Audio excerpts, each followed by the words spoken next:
ನಮಸ್ಕಾರ. ನನ್ನ ಎಲ್ಲ ಯೂಟ್ಯೂಬ್ ವೀಕ್ಷಕ ಪ್ರಭುಗಳಿಗೆ ನನ್ನ ನಮಸ್ಕಾರಗಳು. ಸ್ನೇಹಿತರೆ, ನಾನೊಂದು ವಿಶೇಷ ಮರವನ್ನು ನಿಮಗೆ ಪರಿಚಯ ಮಾಡಿಸ್ಕೊಡ್ತೀನಿ.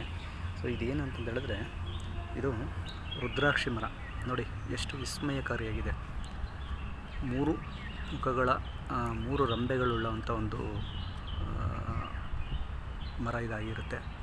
ಸೊ ಇದು ನಮ್ಮ ಸ್ನೇಹಿತರು ನಮಗೆ ತಿಳಿಸ್ಕೊಟ್ಟಿದ್ದು. ಇದು ನಿಮಗೆ ನೋಡೋದಕ್ಕೆ ನೇಪಾಳದಲ್ಲಿ ಮಾತ್ರ ನಮಗೆ ರುದ್ರಾಕ್ಷಿ ಸಿಗುತ್ತೆ ಅಂತ ನಾವೆಲ್ಲರೂ ಅಂದ್ಕೊಂಡಿದ್ದೀವಿ.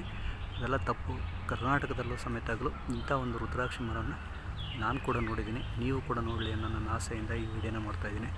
ಈಗ ಸೀಸನ್ ಇಲ್ಲ, ಹಂಗಾಗಿ ಅದರಲ್ಲಿ ರುದ್ರಾಕ್ಷಿ ಕಾಯಿಲ್ಲ. ಇಲ್ಲಾಂದರೆ ನಿಮಗೆ ತೋರಿಸ್ತಾ ಇದ್ದೆ. ಸೊ ನಾನೆಲ್ಲ ನೋಡಿದೆ, ಇಲ್ಲೆಲ್ಲನೂ ಎಲ್ಲೂ ಇಲ್ಲ. ಇಲ್ಲೆಲ್ಲ ಹುಡುಕ್ತೆ, ಸ್ವಲ್ಪ ಎಲ್ಲೂ ಕಾಣಲಿಲ್ಲ. ಸೊ ಹಂಗಾಗಿ ನೋಡಿ ಎಷ್ಟು ತುಂಬ ಚೆನ್ನಾಗಿದೆ. ನೋಡಿ, ಸೇಮ್ ನಾಮದ ರೀತಿಯಲ್ಲಿ 3 ಕೊಂಬೆಗಳನ್ನು ಬಿಟ್ಟಿರ್ತಕ್ಕಂಥದ್ದು.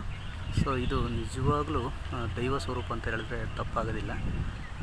ನೀವು ನೋಡಿ ಖುಷಿಪಡಿ ಫ್ರೆಂಡ್ಸ್. Thank you.